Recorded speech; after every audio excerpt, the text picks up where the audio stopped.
लेकिन आज parliament affairs minister Kiren Rijiju ने कांग्रेस के अनपार्लियामेंट्री और आक्रामक आचरण का एक और सबूत सामने रखा। किरेन रिजिजू ने 4 फरवरी का एक वीडियो जारी किया। यह वीडियो उस वक्त का है जब कांग्रेस के एमपीज स्पीकर के चेंबर में घुस गए थे, स्पीकर को बुरा भला कह रहे थे। किरेन रिजिजू ने कहा कि कांग्रेस के सांसदों ने स्पीकर के चेंबर में घुसकर गाली गलौज की थी। उस वक्त प्रियंका गांधी और केसी वेणुगोपाल भी वहां मौजूद थे और कांग्रेस के सांसदों ने यहां तक कहा था, अब देखिएगा प्रधानमंत्री के साथ क्या करते हैं। लेकिन प्रियंका और वेणुगोपाल ने अपनी पार्टी के सांसदों को रोकने की कोशिश नहीं की।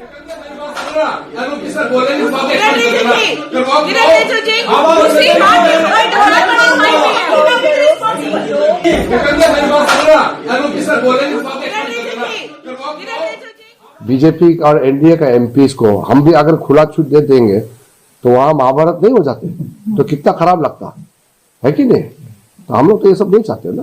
20-25 कांग्रेस एमपीज स्पीकर का चैम्बर में जबरदस्ती घुस गए, तो मैं भी दौड़ के गए कि भाई स्पीकर साहब के साथ क्या बदसलूकी किया जा रहा है। तो वहां इतना गाली गलौज किया गया। प्रियंका जी और वेणुगोपाल जी भी वही थे, उन्हीं के सामने में गाली किया है। वेणुगोपाल जी और प्रियंका गांधी जी ने गाली नहीं दिया, उनके मौजूदगी में कांग्रेस एमपीस लोग ने बहुत गाली दिया और कहा कि प्रधानमंत्री, देश का प्रधानमंत्री का हम लोग क्या करता है आप लोग देखो, प्रधानमंत्री जब आएंगे सदन में उसके साथ क्या करता है आप लोग देख लो।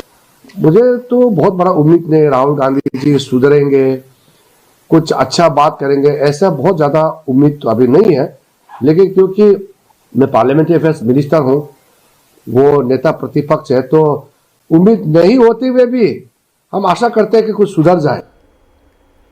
अब मैं आपको इसका दूसरा पक्ष सुनवाता हूं। किरेन रिजिजू के आरोपों पर प्रियंका गांधी ने क्या कहा, यह सुन लीजिए। प्रियंका ने कहा यह सही है कि वो उस दिन स्पीकर के चेंबर में मौजूद थी।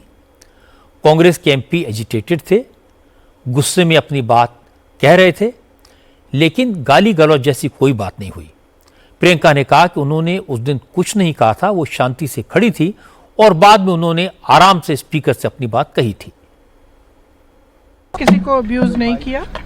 कुछ 1-2 एमपी थे जिनको जो थोड़े ज़्यादा नाराज़ थे, तो उन्होंने वो एक्सप्रेस किया, अपनी नाराज़गी एक्सप्रेस की। और मैंने ये भी देखा है कि मैं पीछे से इनकरेज कर रही थी, बिल्कुल झूठे हुए चुपचाप बैठी थी। और अंत में मैंने 1-2 चीज़ें बोली शांति से स्पीकर साहब को। संसद में आमतौर पर प्रियंका का व्यवहार राहुल गांधी की तरह का नहीं होता। उन्हें बेकार की बातों पर झगड़ा करते नहीं देखा गया। वो अपनी कॉन्स्टिट्यूंसी के काम के लिए मंत्रियों से मिलने भी चली जाती हैं। इसलिए ये सुनकर आश्चर्य हुआ कि कांग्रेस के एमपीज ने गाली गलौज की और प्रियंका ने उन्हें नहीं रोका। लेकिन अच्छी बात यह कि किरेन रिजिजू खुद कह रहे थे कि प्रियंका ने कम से कम किसी तरह का दुर्व्यवहार नहीं किया।